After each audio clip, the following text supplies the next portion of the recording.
Hey guys, welcome back to another tutorial video. So in today's video, I'll show you how to use Microsoft Copilot to write your resume.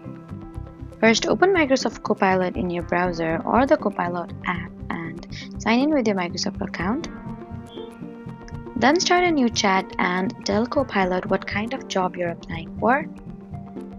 Then provide details such as your work experience, education, certifications, skills, and achievements.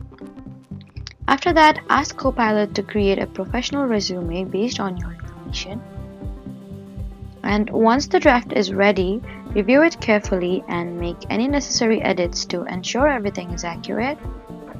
You can also ask Copilot to tailor your resume for a specific job description by pasting the job posting into the chat.